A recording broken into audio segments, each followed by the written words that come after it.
choice question. You need to look at two things. It says four loops of wire move with a velocity near a long straight conductor carrying a current as shown. Which loop will have an anti-clockwise current? That was the multiple choice question. And it's been adapted in a lot of different ways since then by people. So if you have a wire, so I'm just going to draw one, yeah? Still with pink. I'm going to change my color now, I promise. Okay, so there's my current going upwards. Now so the first thing you're going to do is you're going to use your right hand rule. So use your right hands, put it up in the air, and you're going to point your thumb in the direction of the current to the top of your page. Remember, you only have your page to work with. So when you refer to directions, say top of the page, bottom of the page, left, right. Don't go up, down. Because what does up actually mean? Is it up from the page? So rather use your page as your reference. So if you point your thumb in the direction of that current, you're going to have a magnetic field forming that goes in and out, in and out. Okay, it doesn't form, it forms concentric circles, so you can't go like this. It's not a coil. So that means on this side, it's going to go into the page and then go at the back and come out of the page. Into the page, out of the page. So this is going to be the magnetic field around the wire. But now remember, the further we go from the wire, the weaker the field is going to get. So that means the crosses are going to be further and further apart as we go further away from that current carrying conductor. And the same will happen on this side. The dots are going to be moving further and further away from each other because the magnetic flux density is going to be decreasing because it's not a uniform field. Remember, in a uniform field, the magnetic flux density will be constant. Now we have a loop. So if we look at the loops, so I'm just going to make one. No, we don't want the same color. Okay, if we have our loop, and I now move it the way it's being moved in that question. Oh, it will work now. Bear with me.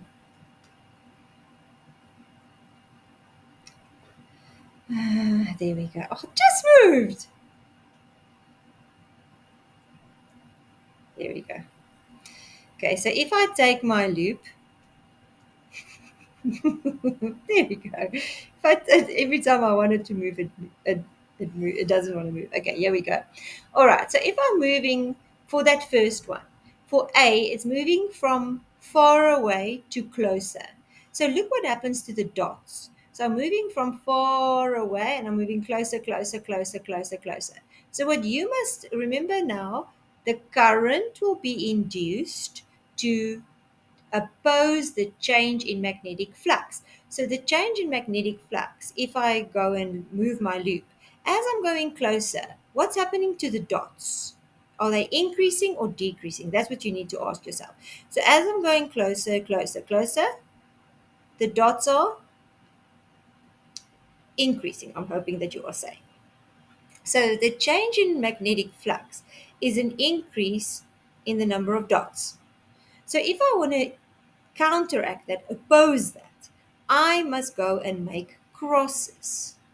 So now you use your right hand rule. Crosses means into the page. So you stick your finger into the page and then you will see if so that's your right hand rule again for a solenoid. So you're going to push your thumb goes into the page and then you will see that the current is going this way. Okay, because we are opposing the change in flux. But this is clockwise. So that is not the answer we were looking for. So it's not A. Then if we look at the next one for B, now we're taking our coil again and we're moving it away. So now if you look what's happening, the dots are decreasing. So the change in magnetic flux is now a decrease in the dots. So if the dots are decreasing, I want to increase them. So I'm going to make more dots. And if I make more dots, now you're putting your pointing your thumb at your face out of the page. So if you're pointing your thumb out of the page towards your face, I hope you guys are doing it as I'm doing it. So out of the page towards your face, you will see that your fingers then curl in this direction, and that is clockwise. So the answer for that one was B. Oh man, sorry, anti-clockwise. So the answer for that one was B. Just so that to make sure this one, if I'm moving that coil in the direction of C there, then you're going to, the dots are going to move with me now. Okay, if I move it in the direction of C, then if you look, you can see there, no change. So if it's moving like this, there's no change in flux. Again, magic sentence. If the change in flux is zero, the induced EMF is going to be zero, and therefore the current will be zero. Guys, please, I'm promising you, you're going to use that sentence. So just make sure that you can do it. And then just to make sure for D again, for D, we're moving away. So that means the crosses are decreasing. So to oppose that, I want the crosses to increase. Crosses means into the page, and that gives you a clockwise direction again. So it was only B that was right. So now, I hope you guys get that one now. So now we can go to back to this one. Okay, I lied. Yeah, I did say 2 years, or did I say three? I don't know. This was a level 4 question. So, but the last 2 years, definitely, they were not electrodynamics. So if I look at this question, so it's similar to what happened there, or there's the same concepts used. It tells you a uniform magnetic field points upwards. So the magnetic field are these lines that they're giving you is the magnetic field lines. So that is my uniform magnetic field. So why I'm emphasizing that is when people answered this, they wrote pages and pages and they kept on going on about how the magnetic field is changing. It's not. They told you it's a uniform magnetic field. So please, that was already there. Then a wire is perpendicular to the paper. So that's our wire. When the wire carries a current, the net magnetic field at X is zero. So now you know this is a wire. Around the wire, there's going to be a magnetic field forming. So that's going to be my magnetic field. And you know, the further I go, the further the lines will be. So they told you in the question that when the wire carries a current, the net magnetic field. So this magnetic field is already there. The existing magnetic field is already there. So to cancel that magnetic field, to make it zero, I have to have a magnetic field going in the opposite direction. That means this green magnetic field had to be in this direction to give me a zero magnetic field. And that was the first question. So it says state the direction of the current in the wire into or out of the page. Some people make up lefts or rights. Please read the question. You only had two options. You couldn't say up, down, left, or right, although some people manage that. So if you use your right hand rule again and turn your fingers in the direction of those green lines, so that's how your fingers are going to curl, your thumb should be pointing into the page. So the answer for 8.1 was into the page. So it would be a cross. I think there was a question. Oh no, it's an offline question. All right, so that was that. Now, this bit people did not read. Point Y is twice as far. So the question already told you that the net magnetic field here is zero. So there, the net, B net at that point is zero. And then half the country managed to write a full page, because this was when it wasn't right on yet, a full page explaining how the magnetic field here is going to be bigger or is going to be smaller. Please, nothing can ever be smaller than zero. That they already told you that the net field is zero. So the next question told you that Y is twice as far. I'm just cleaning up a little bit. So Y is twice as far.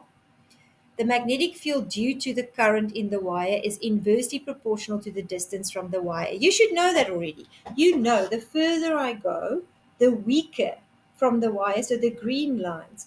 As we go further from the wire, the green lines are going to be spread out more and more, so the field's going to get weaker. So this green field here is definitely going to be stronger than this green field here.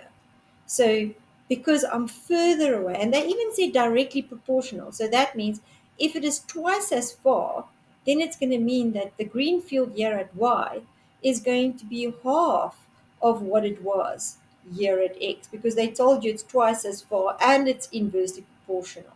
So it's going to be half of what it was. So now the question said, and this question was terribly answered this year. So it says describe the net magnetic field at that point. Net field. Not magnetic field, net magnetic field. So you must realize that it cannot be smaller because it was 0 at X.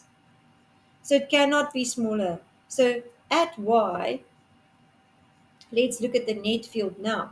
You still have the permanent field that's going up. That permanent field hasn't changed. But now the field going down is weaker. So now I'm going to, so if you were going to draw a force diagram, you can even try and do that. So this is going to be B up from the permanent magnet. This is going to be B down at point X from the wire. So B down is smaller than B up. So that means at Y, the B net is now going to be there. Remember, it was 0. So it means it's going to be 2 times the B at X. That's basically all you had to say. And it said, be specific about the direction and magnitude relative to B. So describe the net field. It will be pointing upwards. It will be twice that what it was at B. That counted 2 marks. And then it's pointing to the top of the page.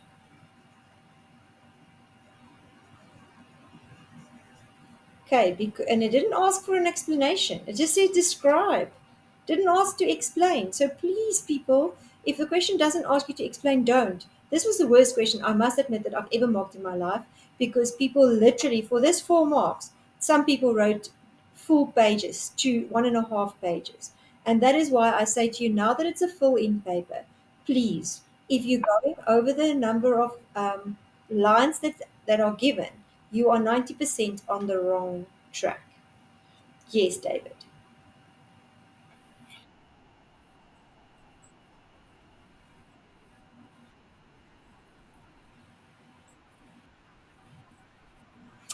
Did I read my question wrong? Let's go see. They said describe. I'm comparing it to the net field at B. I'm doing exactly what half the country did. Let's just read again. It says describe the net magnetic field at point Y. Okay, so we said the net magnetic field at point Y will be half of what it was at point X, but it says be specific about the direction and the magnitude relative to the uniform field. So the first part was perfectly right. So the net magnetic field will be it will still be half of the net field. It will still be pointing upwards, so it will be in the same direction. So it will be same direction as the uniform B. Yes, thank you, David. Same direction as the uniform B. And it would be, they're asking about the net field. It will still be half of what the net of the B field. Happy?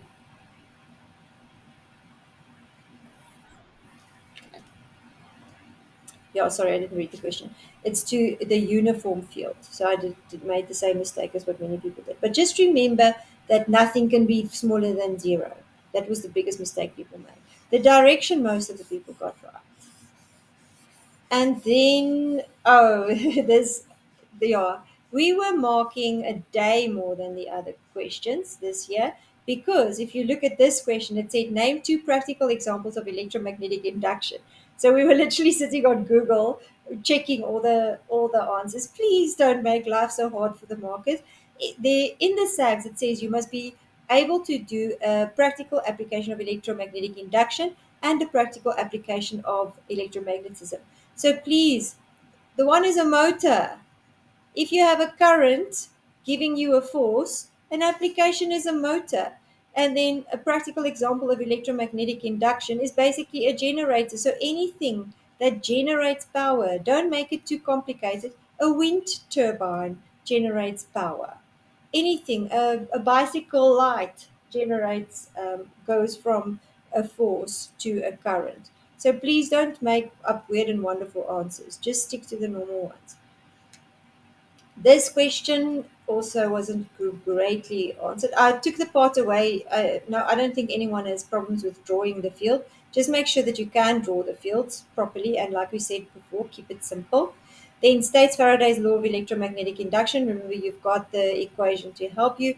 EMF induced is directly proportional to the rate of, rate means there's a delta T at the bottom of the line, change of magnetic flux or magnetic flux linkage. And then Lenz's law says that the current induced will flow in a direction to set up a magnetic field to oppose, that's why the negative is there, oppose the change in magnetic flux.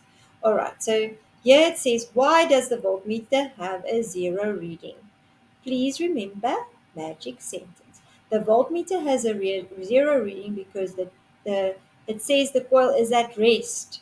So if there are no movement, you must say what causes the magic sentence. So if there are no movement, the change in magnetic flux is zero. Therefore, the EMF induced will be zero, and therefore the current will be zero. Remember the order.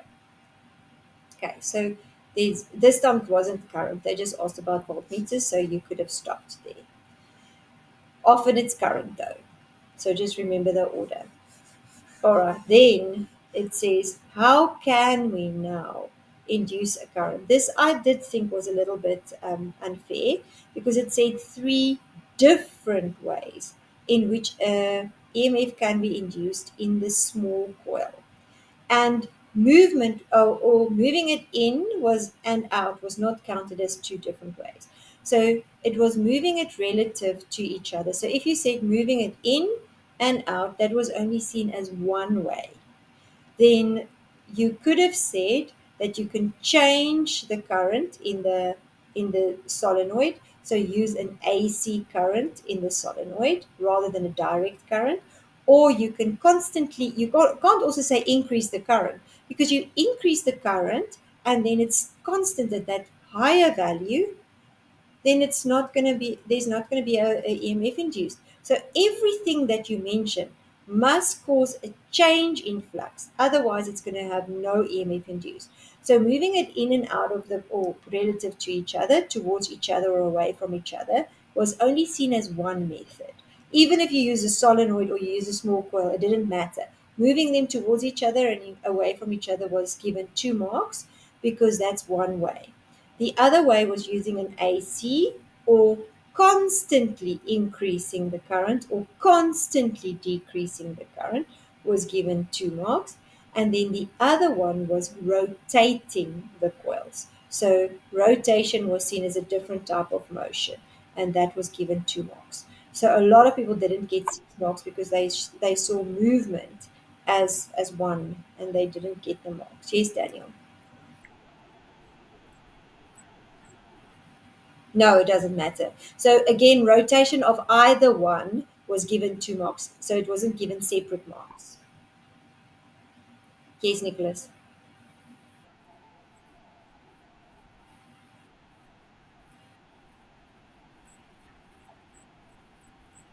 We didn't give that marks because they said that you can't add extra apparatus.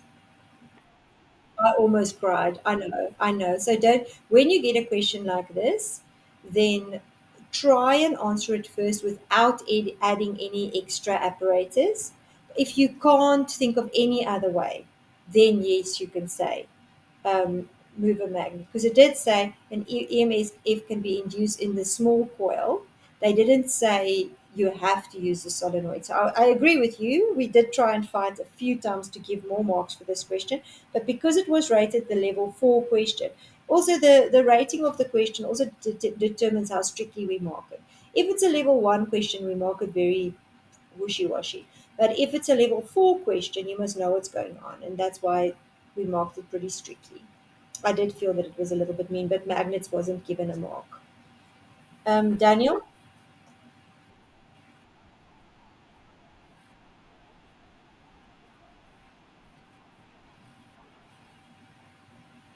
Wait, yeah, but it says stationary in the beginning.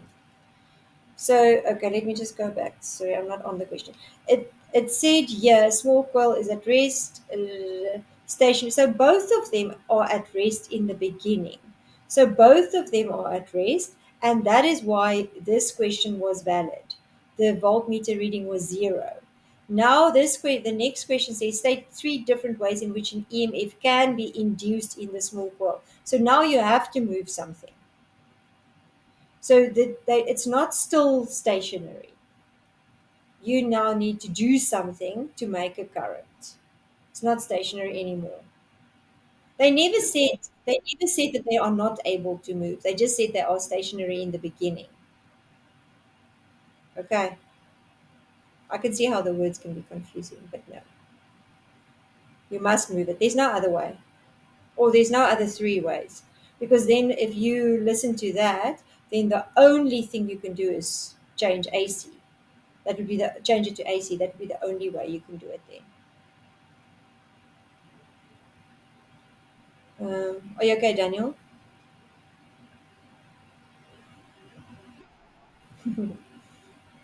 I can't remember. There was a specific question about this one. Oh, yeah, this was just, although your SAG says only DC motors and only AC generators, this could be asked. So just be careful because this was giving you a thing. You don't really know that if they don't tell you what the input is, remember you don't know if it's a generator or a motor. So that's why this question actually said so. It said it could be used as a DC motor or a DC generator. And then people all whined and said the DC generators are not in the SAGs. But actually rectification is. And because rectification is, you can say it's a DC generator because remember what we said to change the current into DC at the generator, all you have to do is put a split ring in there, a slip ring in there. So it could DC goes with split ring. So you can see it can be used as a DC motor because it has a split ring. It can also be used as a DC generator because it has a split ring. So yeah, please remember that. So a letter P is then the split. Oh, please don't get it wrong. Do not say split rings and do not say slip rings commutator. Rather than leave the word commutator out.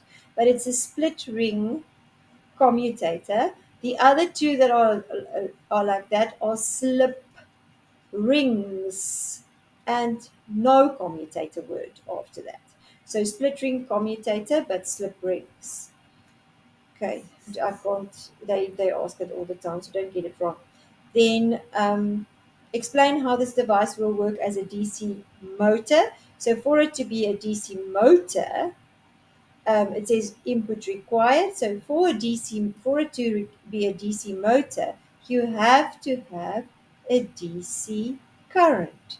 So you have to have a battery basically. So you have a DC power source and then it will behave as a DC motor because the split ring would would change the direction of the current every 180 degrees, causing the motor to turn in one direction. And then it says explain how it could be used as a DC generator. And again, you must refer to the input and how it functions. So for DC generator, you are generating a current. So now you would have, if it didn't have the split ring, you would create AC. Remember, it will create AC all the time. So it would create AC, but now because of the split ring, if every time the current wants to change, so again, it's that thing, every time the current wants to change this to another direction, the split ring swaps it. Split ring swaps it. So you get the full wave rectification. So you will have DC coming out. This actually should have said, it was one of the suggestions made that it should have said output, because in a generator we care about the output. So it's called a DC generator because it gives out DC. And in the motor we care about the input. It's called a DC motor because its input is DC. Okay, and then it says suggest one change that would improve its operation as a motor and as a generator. So again, the wording here was suggested that it would have said that it should have said suggest one change that would improve its operation as a motor as well as a generator, because then some people went motor and explained everything about a motor, and then went generator and everything about a generator, and we had to mark that right, where actually the point of this question was to find ways that will improve it for both a motor as well as a generator. So if you think about the two that I said are safe, to make it a better motor or a better generator, you can increase the strength of the magnetic flux density, which means stronger magnet, or you can increase the number of windings. Please remember that they don't allow the up and down arrows anymore, so don't use it. Say increase, decrease. Yes, Nicholas.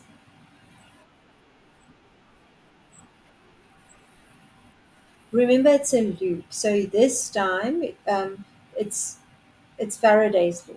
It's not a motor. In a motor you can say increase the I wouldn't say length, no, because it's not length. Stick to length when it's a straight conductor. So here you could have said for a generator, you could have said increase the area, but then you need to say increase the area that's in the magnetic field. So for a motor, yes, you could say increase the length of the wire that is in the magnetic field. But length wouldn't work for a generator and area wouldn't work for a motor. So you would have had to be specific about the two then again.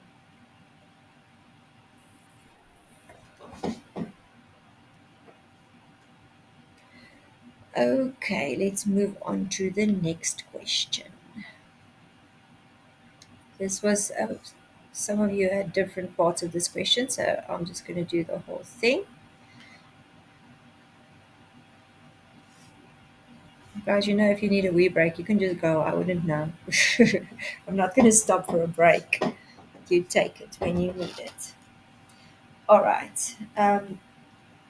It says the diagram shows a straight conductor connected to a battery suspended between the poles of a permanent magnet, and it's perpendicular to the magnet. They normally give you perpendicular to the magnet because remember it's that BIL sine theta thing. So you know that F equals BIL sine theta works for a wire. That's the only place where you're going to use it.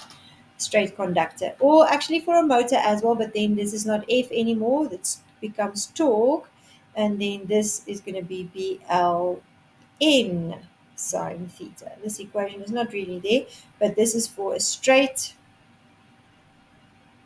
conductor. But if it's a coil, you don't have the length anymore, but you have windings. So that's going to be for a solenoid or a motor. Okay, so if I have a straight conductor, they did say the conductor is free to move.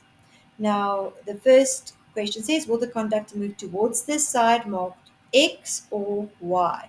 Guys, please do not cheat your X's and your Y's. We had so many people giving us an answer that looked like that.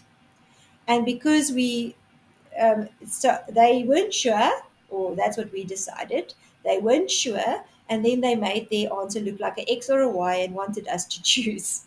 Sadly, that didn't work because these answers were all marked wrong in the end. So please, if you have an X or a Y, make it a clear X or a clear Y. If your handwriting is bad, don't make it bad here. Make sure we can see the X or the Y. Hopefully they will let you circle it. Now that we're used to a full in paper, we can actually make you circle the direction, and then that takes that away.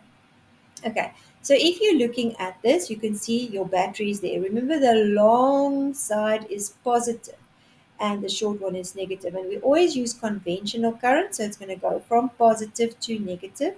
So the direction of the current in that wire is going to go from positive to negative when the switch is closed. Okay, and the question did say when the switch is closed. Because if the switch is not closed, it will not experience a force because then there will only be one magnetic field. Remember, it's because there are two magnetic fields that there's a force.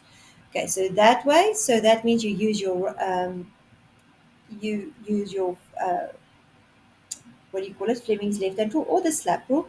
I would just use the slap rule. So you point your fingers in the direction of the current, you slap south, and I want all of you to please quickly do it. Do it and tell me, will it move to Y or X? I get. Can someone shout? Or can all of you shout? What do you get? Y or X? Okay, I also got X. Because if you're slapping south and you're moving your current this way, then it's going to move towards X. Then this question, magic sentence for motors. It says explain why the conductors move. So you had to say that the magnetic field or you can call it the new magnetic field. So the magnetic field of the wire of when you switch on the current interacts with the existing magnetic field that was there already. And then the wire experiences a force from a high magnetic flux density to a low magnetic flux density.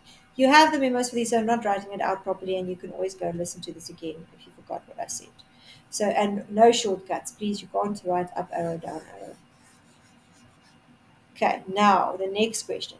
Suggest two changes that could be made to the setup where either change would cause the conductor to move in the opposite direction. So it's moving this way. And now again, it says to this setup.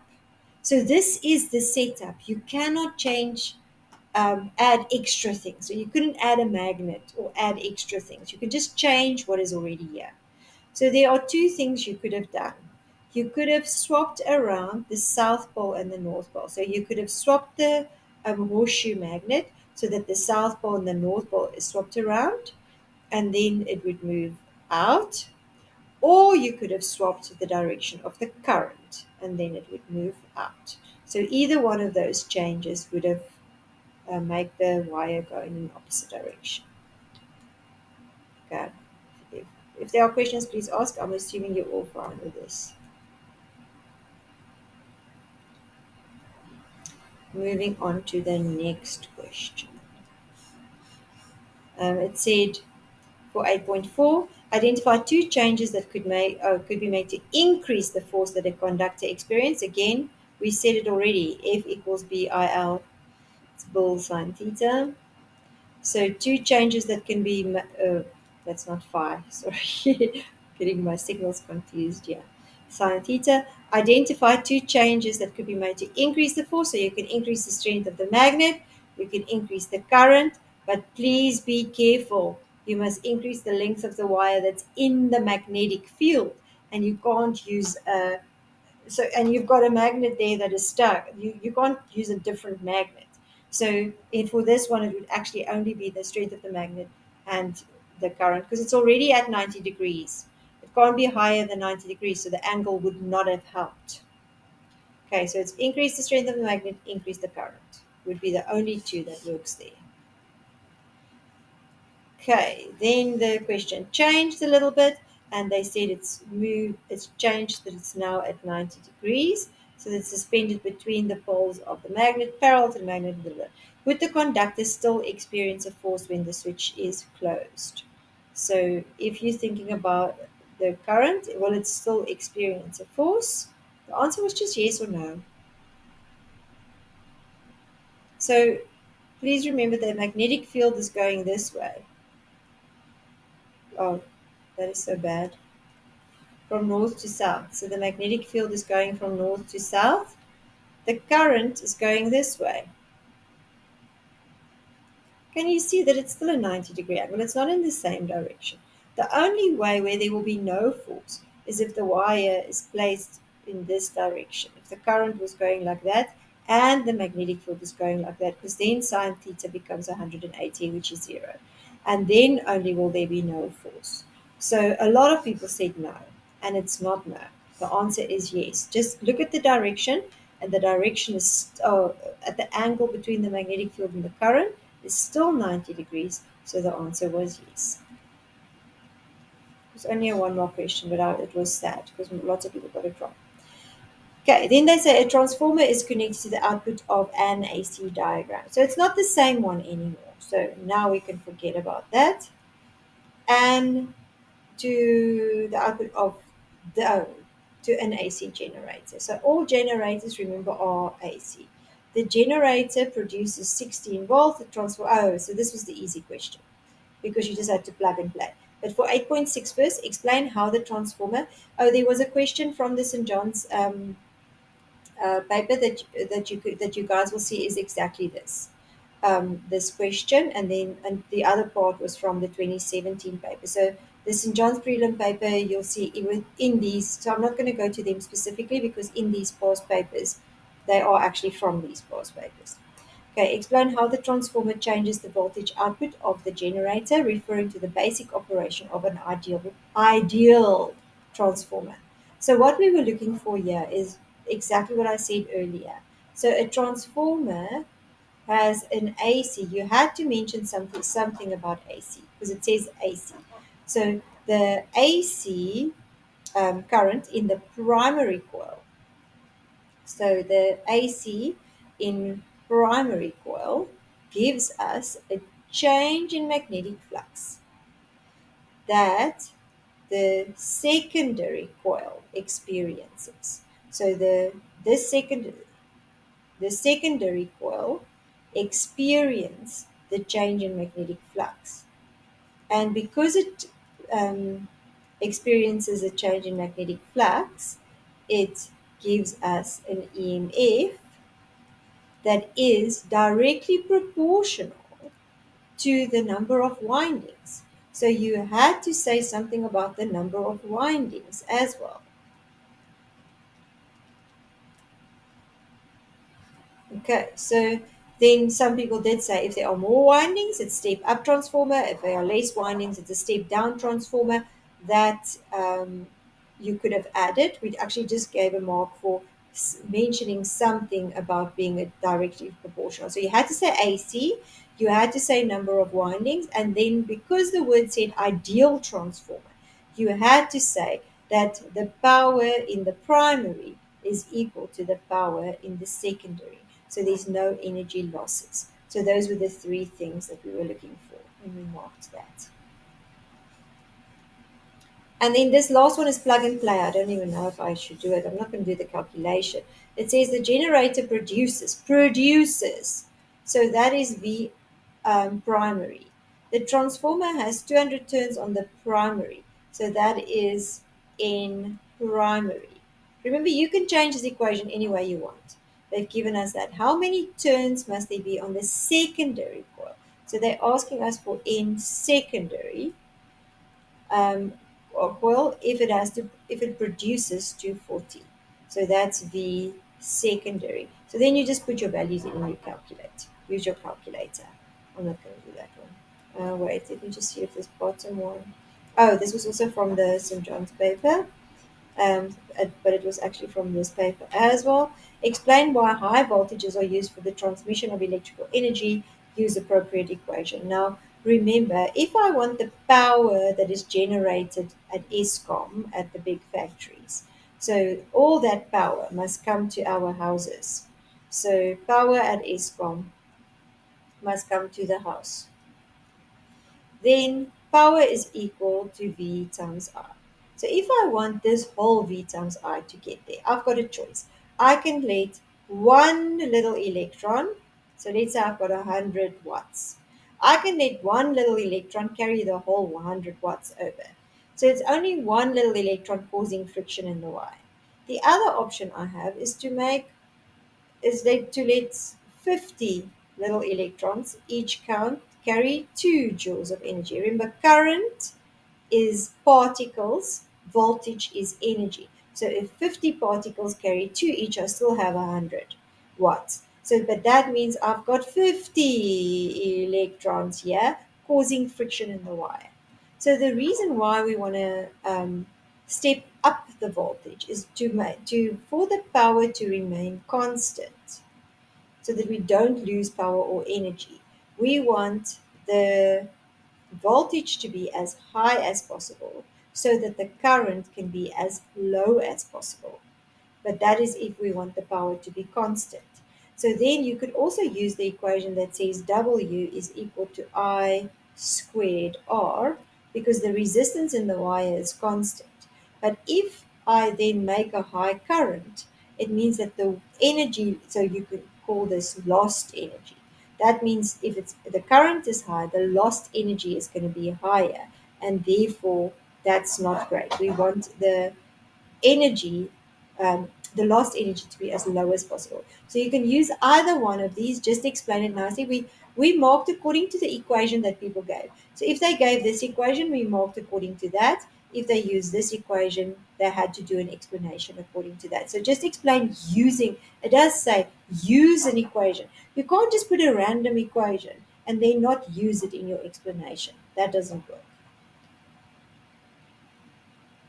That is in your books as well. I think this was the other question that you guys gave me from the St. John's paper, but it was from the 2017 paper. I actually can't remember how to do this question. Let me remember. Okay, so they said the resistance in the outside circuit, or outside, yeah, is decreasing at a constant rate. Okay, so the resistance is decreasing. If the resistance, remember, if the resistance is decreasing, it means that the current is increasing. So if the current here is increasing, that means the magnetic field is going to be increasing. So if you look at point P, the current goes from positive to, so the first part is easy. The current goes from positive to negative, so the current goes this way. If the current goes this way, remember you point your finger in the direction of those red currents. That means at P, it's coming out of the page towards us, and here it's going to go into the page. If you use your right hand rule for the straight conductor, it's going to go into the page there. So that means it's either C or D. So that's the easy part. So we know the rubbish will be those two. And then it says, in which direction is the magnetic field at point P pointing, and in which direction is the conventional current through the inside? Oh, okay. So now we need to look at what's happening um, here. So they said it's constantly decreasing. So the R is constantly decreasing, so I is constantly increasing. So if the current is constantly increasing, it means the X's are getting stronger. So if the X's are getting stronger there, it means that we want to counteract that by making crosses. So crosses would, so remember this is Lenz's law again. So the crosses are getting stronger. So this one there's going to be an induced current in this one, which is going to flow in a direction to oppose the change in magnetic flux. So the change in magnetic flux are crosses getting stronger. So I'm going to oppose that by making dots. So if I'm making dots, those are coming at my face. That means that the current in R is going to be going from X to Y. So the answer should have been C. I don't know if the St. John's paper maybe ordered them differently, but it's the same question. Okay, and I think this was kind of the last one. Yeah.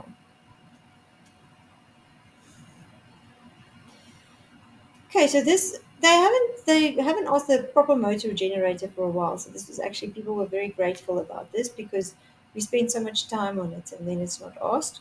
But it says the diagram illustrates an electric generator. If it's a generator, you should know that the energy conversion is from mechanical energy. Ooh, that's nice spelling. From E mechanical to E electrical. Okay, the energy conversion is often asked. A student states that the diagram illustrates an AC generator. Is this statement correct? Look there. There are slip rings. So remember, slip rings always goes with AC. Whether it's a generator or a motor, slip rings goes with AC, split ring commutator goes with DC. Please remember that. It's not about a motor or a generator, it's about the AC/DC. Okay. So yes, the student is correct because the slip rings causes the AC current that is produced not to be changed, and therefore, yeah, it is an AC generator. If it had a split ring, it would be DC. Faraday's law of electromagnetic induction, guys, you're going to get one of them. You're going to get Faraday's law of electromagnetic induction or Lenz's law, guaranteed. Make sure you can wrap them in your sleep because they are, especially Lenz. It's really not easy. So make sure you can do it nicely. All right. So Faraday's law, then draw a sketch graph of the EMF output of this generator as a function of time. So let's just do that quickly. The output, they want the EMF. Now I always want draw the phi one first because it's the one that's easy, even if you do it rough for yourself, because you can clearly see I'm interested in this area here. So if I'm interested in that area there, I'm just checking how many lines or how many dots or crosses are going through that area there. And if you do that, you can see at the moment when it's like this, the field lines are going in the same direction or in the plane of that. So flux here will be zero. There's no lines going through the area. So that means the flux graph is going to start at zero. If it's a normal generator, yes, it is going to look like a sine graph or a cos graph. So this is going to be position A. They wanted you to label A to Z, so that's going to be A. Here, you can see that you've got all the lines going through that area. So at B, it's going to be at a maximum. Now, it doesn't matter if you go up or down, they didn't tell you and you don't know. So you can either start going up or you can start going down, but it must be a maximum there. Then at C, it's back at zero. Then at D, it's just you can see if you look at these, it's just the opposite way. I can't really see it, but we're assuming it's turning in one direction. So that means at C, it's going to be minimum.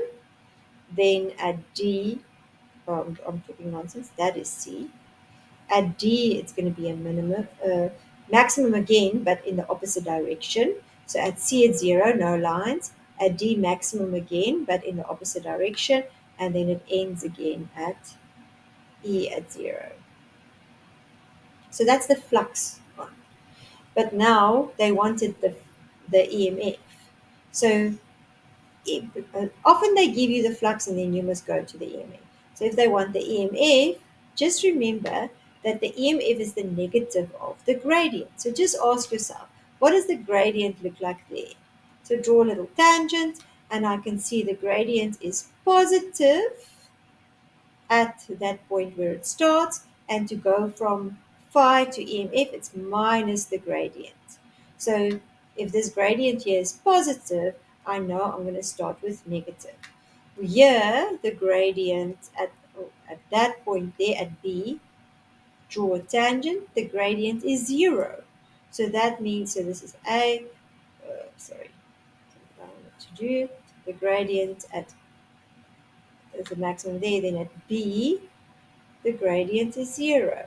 And once you have that, you can literally just draw a full, because that was one full rotation, so it's going to be one full rotation here. But you can check it if you want. You can see again that here at D, zero, so that means it was here, D was zero. The maximum positive, so it's going to be maximum negative. At C, maximum negative, so it's going to be maximum positive. Okay, so don't let the graphs confuse you. Just always think it's negative of change in y over change in x. And then it says briefly explain why you label point C in the position as shown in your answer. So if you're looking at point C, there, that is where, yeah, the flux is, okay, so yeah, the, the EMF is a maximum. Now remember, they've just asked you about Faraday's law and you're going to use magic sentence somewhere. So they say, explain why you labeled C in the position that you show. So C was at a maximum EMF. So that you're going to just go to magic sentence. C is at maximum EMF induced due to maximum change in magnetic flux. So you didn't actually even have to look at the graph. You just know that if it's a maximum EMF, it means that the change in flux must have been a maximum.